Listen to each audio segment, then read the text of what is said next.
কয় দুনিয়াতে ভাই ভাইয়ের জন্য জীবন দেয় আর কেউ দেয় না। বড় ভাই বাবা বুড়া মা বুড়া লেখাপড়া বাদ দিয়া কয় কাজে নেমে গেলাম, যদি আমি লেখাপড়া করি মা বাবার কষ্ট হবে, খরচ দিবে কেমনে। বড় ভাই বড় শিক্ষিত হওয়ার স্বপ্ন বাদ দিয়া মা বাবার খেদমতে চলে গেল কাজ করে, আর কয় আমার ছোট ভাইরে মানুষ বানাই, আমি কাজ করে করে ছোট ভাইয়ের খরচ দিব। ছোট ভাইরে কষ্ট করে করে মানুষ বানাইছি, কিন্তু বহু ছোট ভাই বড় ভাই মানুষ হইতে পারে না, শিক্ষিত না হয় ছোট ভাইরে বানাইছি। ছোট ভাই এখন চাকরি করে, বড় ভাইয়ের খবর নেয় না। নাই ঈদের সময় এখন বিয়ে কইরা কত আনন্দ, চাকরি করে টাকার অভাব নাই।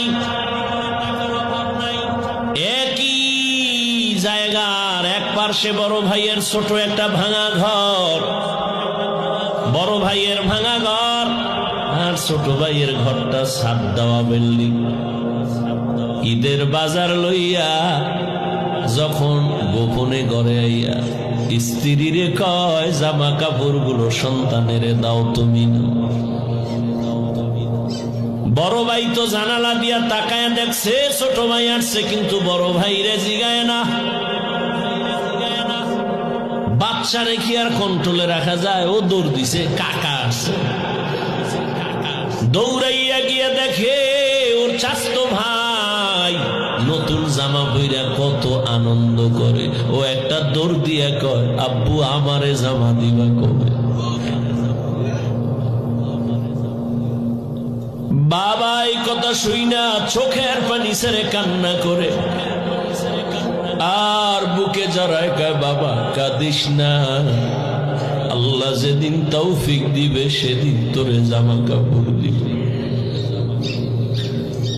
এমন নিমক হারাম বড় ভাইরে জিগায় না, কোনো খোঁজ খবর নেয় না, কিন্তু বড় ভাই বাবার সমতুল্য, এত দূরে দূরে রাখে বড় ভাইরে। ছোট ভাই হঠাৎ করে রাতে 3টায় টেলিফোন আসছে, কে তুমি? বলে ভাইয়া আমি তোমার ছোট ভাই। এই রাত্রে কেন ফোন? আমারে চৌরাস্তায় একদল গুন্ডার আমারে ধরছে। বড় ভাই কাঁচা ঘুমের মধ্যে একটা লাফ দিয়ে দৌড় দিছে, আজ দাঁড়া আমি আসতেছি। বড় ভাই কষ্টের কথা মনে রাখে না, একটা দৌড় দিয়া সামনে গিয়া এভাবে